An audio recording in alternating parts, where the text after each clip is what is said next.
नमस्कार। आज हम समय में हजारों साल पीछे जा रहे हैं। हाँ, बिल्कुल। सिंधु घाटी सभ्यता की दुनिया में भारत की पहली शहरी सभ्यता। हमारे पास जो दस्तावेज और शोध हैं, वो इसकी कहानी बताते हैं। कैसे इसे खोजा गया, इसके शहर कितने अद्भुत थे और इसमें आज भी कितने राज छिपे हैं। बिल्कुल। और हमारा काम इन स्रोतों से सिर्फ तथ्य निकालना नहीं है, हाँ, बल्कि ये समझना है कि ये सभ्यता इतनी खास क्यों थी। ये सिर्फ पुरानी ईंटें और वो खंडर नहीं है। सही बात है। ये कहानी है इंसानी तरक्की की, संगठन की और शायद उन सवालों की जिनके जवाब हमें आज तक नहीं मिले हैं। हाँ, और ये सोचना कि कैसे वो लोग मतलब बिना आज की तकनीक के इतने व्यवस्थित शहर बना पाए, कमाल है। या उनकी वो लिखावट जिसे हम आज तक पढ़ ही नहीं पाए हैं। हाँ, वो लिपि तो एक बड़ा रहस्य है। तो चलिए इन स्रोतों के जरिए इस प्राचीन दुनिया की गहराई में उतरते हैं, देखते हैं कि सिंधु घाटी सभ्यता हमें क्या सिखा सकती है। ये वाकई मानव इतिहास का एक अहम अध्याय है। बिल्कुल। अच्छा, तो ये सब शुरू कैसे हुआ? मेरा मतलब है ये सभ्यता अचानक तो सामने नहीं आ गई होगी। नहीं नहीं, बिल्कुल नहीं। ये एक क्रमिक प्रक्रिया थी। स्रोतों के अनुसार कहानी 1829 में शुरू होती है। 1829। हाँ, जब चार्ल्स मैसन नाम के एक यात्री ने कुछ टीलों और खंडहरों को देखा, पर वो समझ नहीं पाए कि ये है क्या। हम्म। फिर अलेक्जेंडर कनिंघम, जो बाद में एएसआई मतलब आर्कियोलॉजिकल सर्वे ऑफ इंडिया के पहले डायरेक्टर जनरल बने, हाँ, कनिंघम। उन्होंने 1850 और 70 के दशक में हड़प्पा का दौरा किया। उन्हें कुछ मोहरें मिली, लेकिन वो भी इसकी अहमियत पूरी तरह नहीं समझ पाए। शायद इसे बौद्ध काल से जोड़ते रहे। तो मतलब पता होते हुए भी पता नहीं चला शुरू में। हाँ, कुछ ऐसा ही। हम्म। निर्णायक मोड़ आया 20वीं सदी की शुरुआत में, कब? जब लॉर्ड कर्जन ने जॉन मार्शल को एएसआई का डायरेक्टर जनरल बनाया। मार्शल काफी व्यवस्थित थे। अच्छा। फिर 1921 में दयाराम साहनी ने हड़प्पा में हम्म। और 1922 में आरडी बैनर्जी ने मोहनजोदड़ो में खुदाई शुरू की। अरे हाँ, ये नाम तो सुने हैं। और तब तब जाकर दुनिया को पता चला कि भारत में मिस्र और मेसोपोटामिया जितनी ही पुरानी एक महान सभ्यता थी। अरे वाह, इसने तो भारतीय इतिहास को एकदम पीछे धकेल दिया होगा। बिल्कुल, कई हजार साल पीछे। ये तो वाकई एक बहुत बड़ी खोज थी। लेकिन ये शहर, ये सभ्यता एकदम से तो विकसित नहीं हुए होंगे ना? स्रोतों में इसके विकास के चरण, फेजेस का जिक्र है। हाँ हाँ, बिल्कुल है। इसे समझने के लिए विशेषज्ञ इसे आमतौर पर 3 चरणों में बांटते हैं। 3 चरण कौन कौन से? पहला है अर्ली हड़प्पन फेज। आप इसे प्रोटो अर्बन चरण कह सकते हैं। ये कैसे? मोटे तौर पर मान लीजिए 3300 ईसा पूर्व से 2600 ईसा पूर्व तक। अच्छा, सबसे पुराना। हाँ, इस समय बड़े किलेबंद गांव तो थे, लेकिन जिन्हें हम विकसित शहर कहते हैं वैसे नहीं थे। हमें अलग अलग किस्म के मिट्टी के बर्तन मिलते हैं, तांबे का इस्तेमाल शुरू हो चुका था, अनाज रखने के भंडार मतलब ग्रैनरीज भी मिलती हैं, और दिलचस्प बात यह है कि कुछ धार्मिक विश्वासों के शुरुआती संकेत भी मिलते हैं, जैसे पीपल के पेड़ की आकृतियां, कुबड़ वाले बैल या सीन वाले देवता की आकृतियां। कुछ व्यापारिक संपर्क भी बनने लगे थे। तो इस दौर की खास जगह कौन सी थी? अहम स्थल है कोटदीजी, जी। जो अपनी शुरुआती किलेबंदी के लिए जाना जाता है। फिर आमरी, गणेश्वर और कालीबंगन। अच्छा, तो ये तो नींव थी। हाँ, फिर असली शहर कब बसे, वो जानी मानी सभ्यता? वो आता है दूसरे चरण में, मिचोर हड़प्पन फेज जी। या अर्बन चरण। जी। ये लगभग 2600 से कह लीजिए 1900 या 1750 ईसा पूर्व तक। यही है मेन फेज। हाँ, बिल्कुल। यही हमें वो सब कुछ मिलता है जिसके लिए सिंधु घाटी सभ्यता जानी जाती है। सुनियोजित शहर, ग्रिड वाले। हाँ, एक मानकीकृत लिपि जिसे हम पढ़ नहीं पाए हैं, वजन और माप की एक जैसी प्रणाली, एक जैसे डिजाइन वाली मुहरें, औजार, मतलब सब कुछ स्टैंडर्डाइज्ड। काफी हद तक कारीगरी में विशेषज्ञता आ गई थी। मतलब अलग अलग लोग खास चीजें बनाने में माहिर हो गए थे। लंबी दूरी का व्यापार शुरू हो गया था। और बड़े शहर मोहनजोदाड़ो, हड़प्पा। हाँ, मोहनजोदड़ो, हड़प्पा, राखीगढ़ी, जो भारत में सबसे बड़ा स्थल माना जाता है, धौलावीरा, कालीबंगन जैसे बड़े शहर इसी दौर के हैं। ये इस सभ्यता का पीक था, चरम। और इसके बाद क्या ये एकदम से खत्म हो गई, तीसरा चरण? नहीं, खत्म एकदम से नहीं हुई, पतन भी धीरे धीरे हुआ। तीसरा चरण है late Harappan phase, post urban चरण कह सकते हैं। अच्छा। ये करीब 1900 या 1700 ईसा पूर्व से 1300 ईसा पूर्व तक चला। इस दौर में हम देखते हैं कि शहरी विशेषताएं वो कम होने लगती हैं। मतलब शहर उजड़ने लगे? हाँ, बड़े शहर उजड़ने लगते हैं या उनका आकार छोटा हो जाता है, मानकीकरण कम हो जाता है, संस्कृति ज्यादा स्थानीय हो जाती है, रीजनल। अच्छा, विविधता बढ़ जाती है। हाँ, कह सकते हैं। अलग अलग क्षेत्रों में भिन्नताएं बढ़ जाती हैं, लेकिन सभ्यता पूरी तरह खत्म नहीं होती। इसके तत्व वो ग्रामीण संस्कृतियों में बदलते रूप में जारी रहते हैं। कहाँ मिलते हैं इसके अवशेष? गुजरात, राजस्थान, सिंध जैसे इलाकों में इस चरण के अवशेष मिलते हैं। ये जानना बड़ा दिलचस्प है कि ये चरण कितने साफ तौर पर दिखाई देते हैं और ये सभ्यता फैली कितनी दूर तक थी। हमने बड़े शहरों का जिक्र किया, पर इसका कुल एरिया कितना बड़ा था? अने ये उस समय की ज्ञात दुनिया की सबसे बड़ी सभ्यताओं में से एक थी, क्षेत्रफल के हिसाब से। सच में? मेसोपोटामिया और मिस्र से भी बड़ी? हाँ, स्रोत बताते हैं कि इसका फैलाव पश्चिम में बलूचिस्तान से लेकर पूर्व में उत्तर प्रदेश तक। उत्तर प्रदेश तक? हाँ, और उत्तर में अफगानिस्तान से लेकर दक्षिण में महाराष्ट्र तक। महाराष्ट्र तक? कमाल है। अंदाजा लगाएं तो पूर्व से पश्चिम करीब 1600 किलोमीटर और उत्तर से दक्षिण 1400 किलोमीटर। ये मेसोपोटामिया और मिस्र की सभ्यताओं के कुल क्षेत्रफल से भी कहीं ज्यादा था। अरे बाप रे, इतनी बड़ी जगह पर एक जैसी शहरी योजना, ये कैसे संभव हुआ होगा? जरा इनकी टाउन प्लानिंग के बारे में और बताइए, जो इनकी सबसे बड़ी पहचान है। हाँ, वो तो वाकई लाजवाब थी। ज्यादातर शहर, खासकर बड़े शहर, एक ग्रिड पैटर्न पर आधारित थे। ग्रिड पैटर्न मतलब? सड़कें सीधी होती थीं और एक दूसरे को समकोण पर 90 डिग्री पर काटती थीं, जैसे आज के कुछ मॉडर्न शहरों में होता है। अच्छा, चेस बोर्ड जैसा। हाँ हाँ, बिल्कुल। इससे शहर अलग अलग ब्लॉक में बंट जाता था।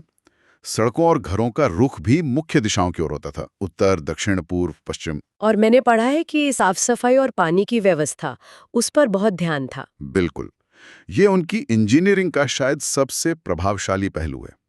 आप सोचिए, हर घर में अपना स्नानागार होता था। हर घर में? हाँ, और अक्सर शौचालय भी।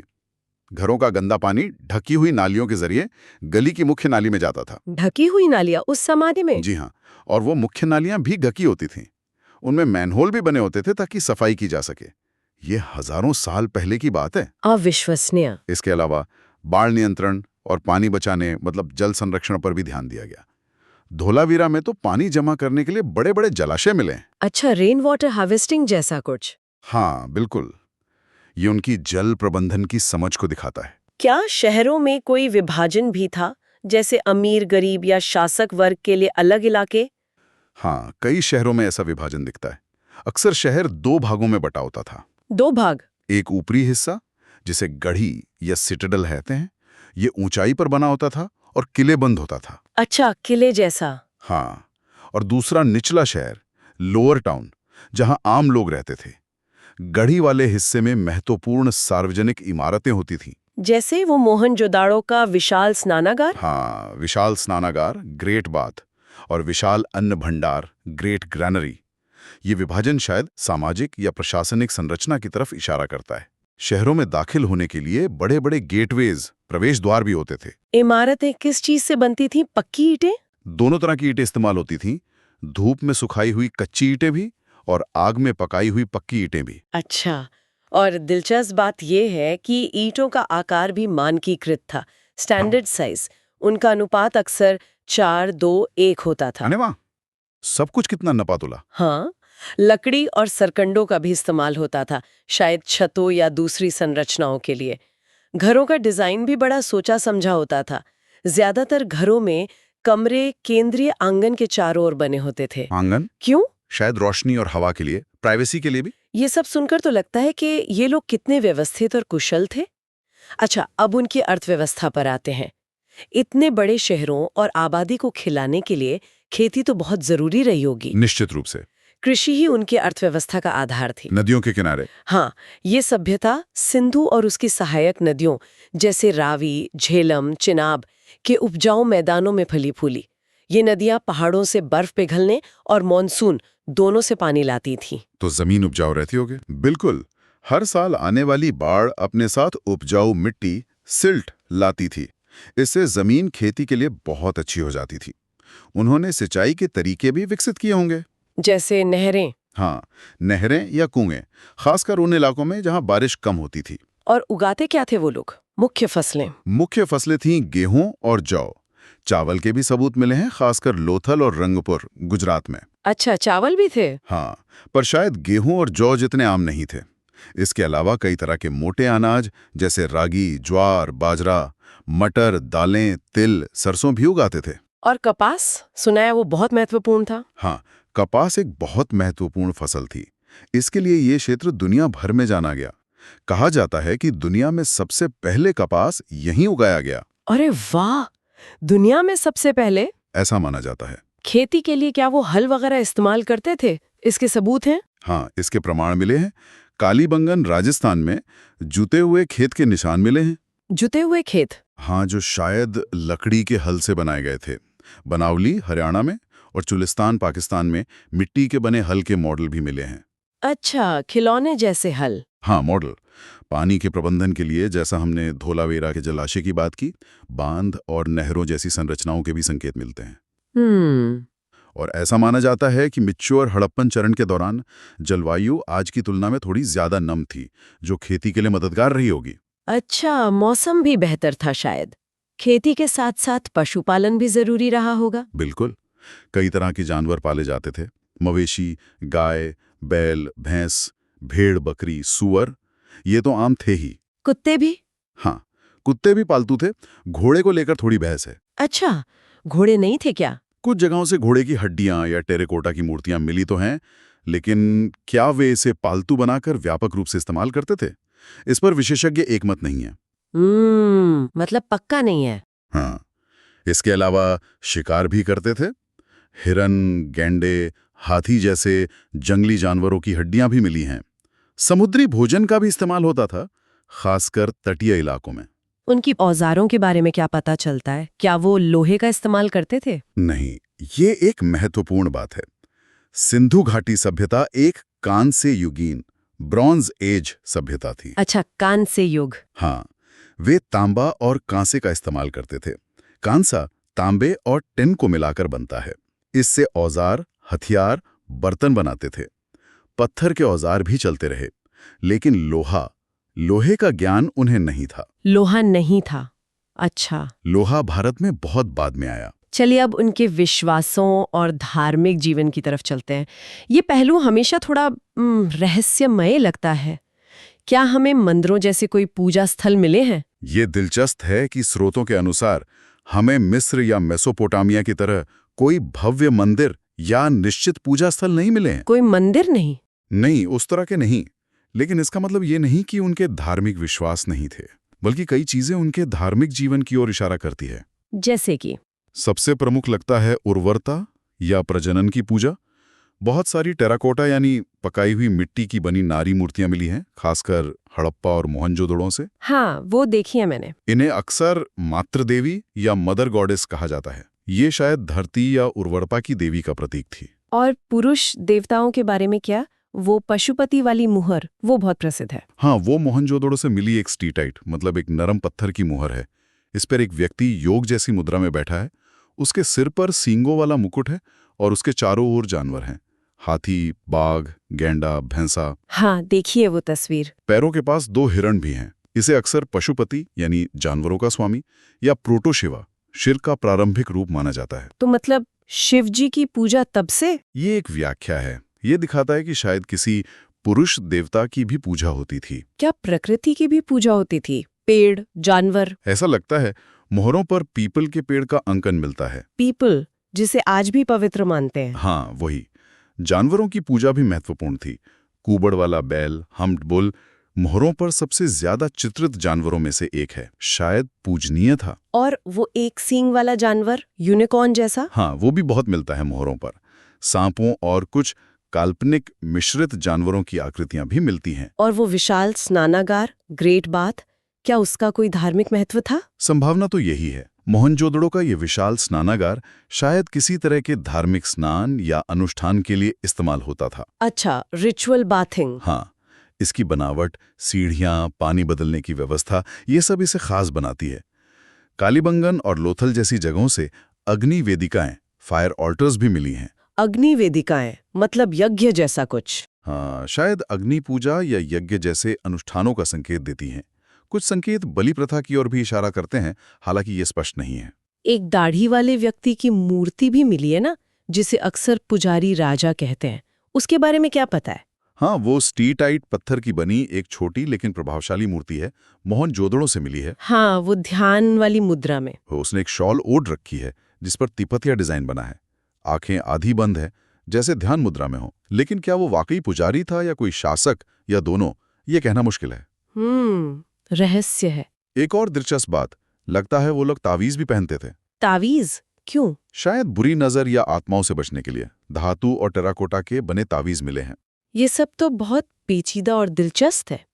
अच्छा, अब व्यापार की बात करते हैं। इतने बड़े क्षेत्र में फैले होने और शहरों के विकास के लिए व्यापार तो जरूरी रहा होगा। निश्चित रूप से उनके पास एक विकसित व्यापार नेटवर्क था, अंदरूनी भी और बाहरी भी। अंदरूनी मतलब? हाँ, गांवों और शहरों के बीच सामान का लेन देन होता था। गांव से अनाज, कपास जैसा कच्चा माल शहरों में आता था। और शहरों से? शहरों से तैयार माल जैसे औजार, बर्तन, गहने गांव तक पहुंचते होंगे। लेन देन कैसे होता था ये स्पष्ट नहीं है। शायद वस्तु विनिमय, बार्टर सिस्टम, हाँ, बार्टर। वो मुख्य तरीका रहा हो। लेकिन हो सकता है मोहरों की भी इसमें कोई भूमिका रही हो, शायद पहचान या गारंटी के तौर पर। और सामान एक जगह से दूसरी जगह कैसे ले जाते थे? बैलगाड़ी? हाँ, जमीन पर परिवहन के लिए पहिए वाली गाड़ियों का इस्तेमाल होता था। हमें मिट्टी और कांसे के बने खिलौना गाड़ियों के मॉडल मिले हैं जो बैलगाड़ी जैसे लगते हैं। अच्छा, खिलौना गाड़ियां मिली हैं। हाँ, और नदियों और शायद समुद्र के रास्ते नाव का भी इस्तेमाल होता था। इसका चित्रण कुछ मोहरों पर मिलता है। नाव का भी? हाँ, और लोथल से मिट्टी के बने जहाज का एक मॉडल भी मिला है। लोथल में मिला डॉकयार्ड, गोदीबाड़ा, वो तो समुद्री व्यापार का सबसे बड़ा सबूत माना जाता है। हाँ, लोथल डॉकयार्ड सुना है इसके बारे में। क्या हमें पता है कि कौन सी चीजें कहाँ से आती थी? मतलब कच्चा माल, स्रोत, इस पे कुछ बताते हैं? हाँ, कुछ अंदाजे लगाए जा सकते हैं, जैसे सोना। सोना शायद दक्षिण भारत से आता था, कर्नाटक की कोलार खानों से। सोना कर्नाटक से? हाँ, तांबा राजस्थान की खेतड़ी खानों से, और शायद ओमान से भी। ओमान से तांबा? हाँ, चांदी और सीसा शायद अफगानिस्तान या ईरान से। लाजवर्द मणि, लैपिस लजूली, वो कीमती नीला पत्थर, हाँ, लैपिस। वो सुदूर अफगानिस्तान से आता था। शंख गुजरात के तटों से मिलते थे। ये दिखाता है कि उनका आंतरिक व्यापार नेटवर्क कितना फैला हुआ था। और बाहरी दुनिया से व्यापार? आपने ओमान और अफगानिस्तान का जिक्र किया।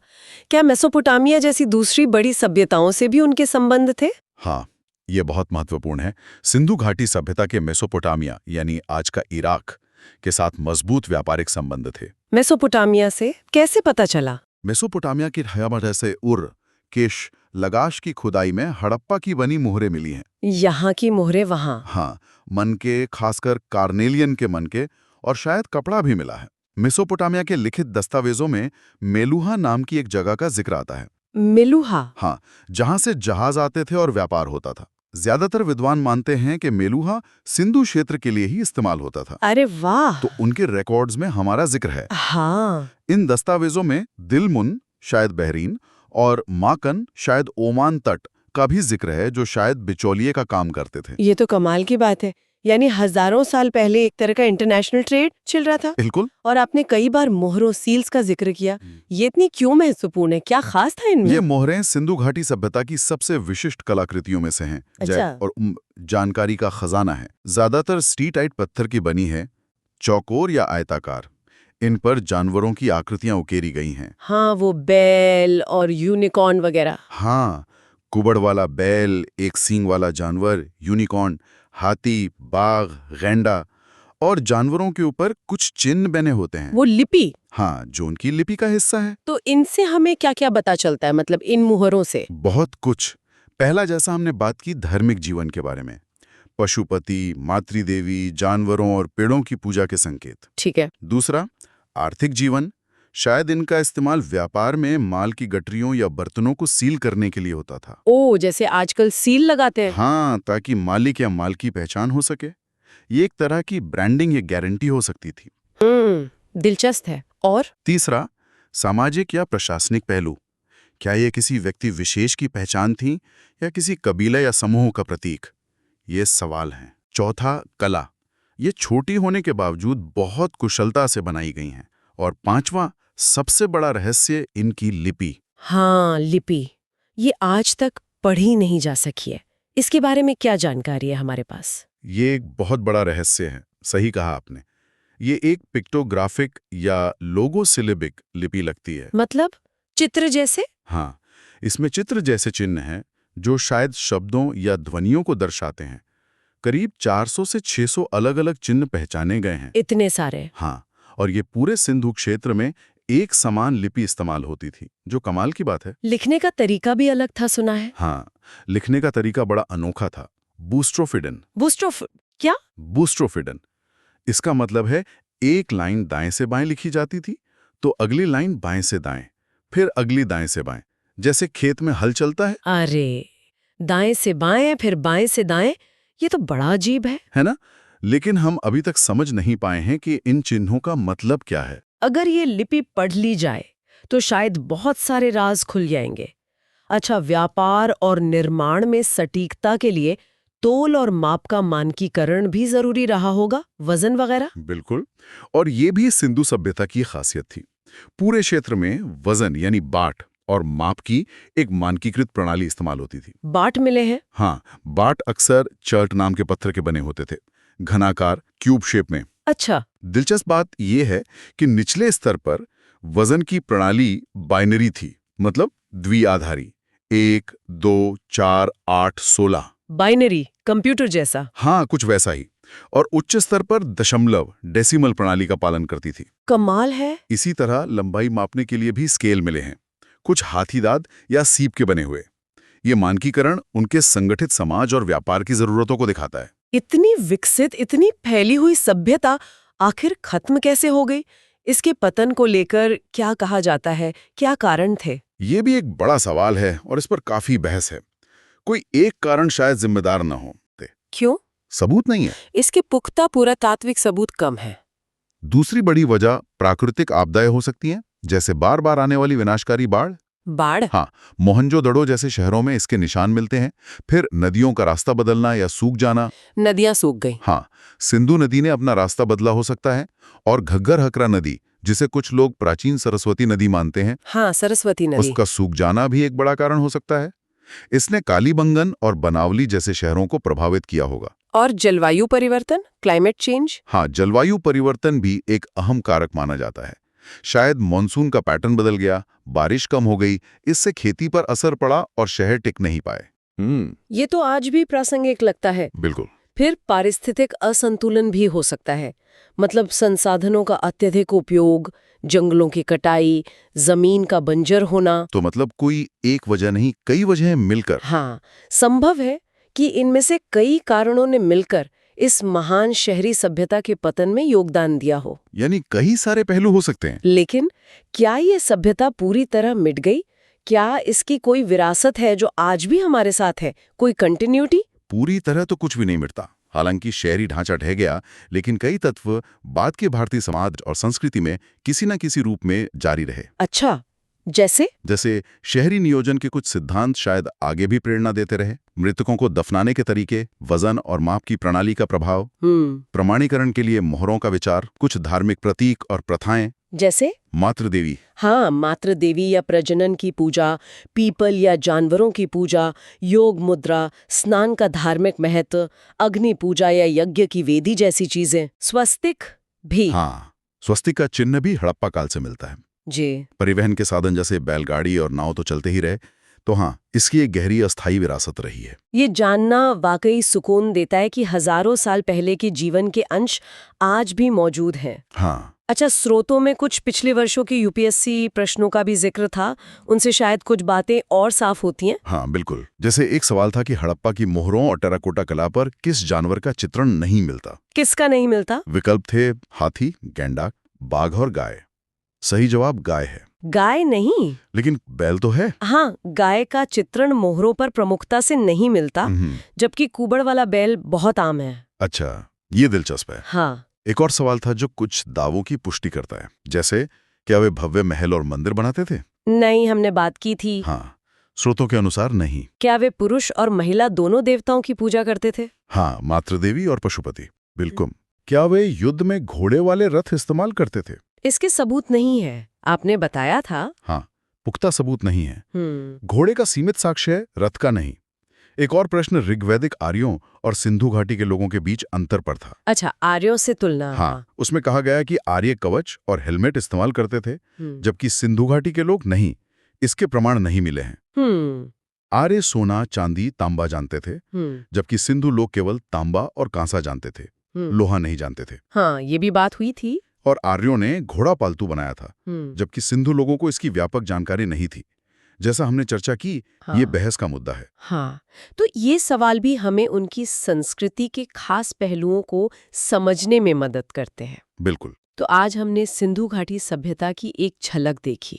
उनके अद्भुत शहर नियोजन से लेकर उनके व्यापार नेटवर्क, उनकी कला और उनके अनसुलझे रहस्य, खासकर उनकी लिपि तक। हाँ, ये सिर्फ ईंटों का ढेर नहीं है, ये एक जटिल और प्रभावशाली समाज की कहानी है। बिल्कुल। उनकी इंजीनियरिंग स्किल्स, खासकर पानी और सफाई व्यवस्था में, हाँ, वो तो कमाल की थी। उनकी मानीकरण की क्षमता, चाहे वो ईंटें हों, वजन हो या शायद लिपि, और उनका विशाल भौगोलिक फैलाव, ये सब सोचने पर मजबूर करता है कि उनका समाज कैसे संगठित था, कैसे काम करता था, भले ही हमें राजाओं या महलों के स्पष्ट प्रमाण न मिले। और ये भी कि कैसे पर्यावरण और जलवायु उनके उत्थान और शायद पतन दोनों में कितनी महत्वपूर्ण भूमिका निभा सकते हैं। निश्चित रूप से खेती पर उनकी निर्भरता, नदियों का महत्व और फिर शायद उन्हीं नदियों या जलवायु का बदल जाना, ये आज के लिए भी एक सबक है। सही कहा। और ये सोचना भी कि उनकी कौन सी मान्यताएं या प्रथाएं आज भी हमारे जीवन का हिस्सा हैं, हमें इतिहास की निरंतरता का एहसास कराता है।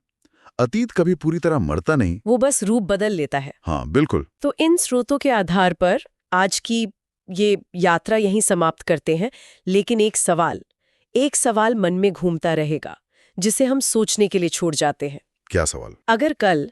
अगर हम सिंधु घाटी सभ्यता की लिपि को पढ़ने में कामयाब हो जाते हैं, तो इतिहास की कौन सी नई परतें खुलेंगी? वो अपने बारे में, अपनी दुनिया के बारे में हमें क्या बताएंगे जो हम आज सोच भी नहीं सकते?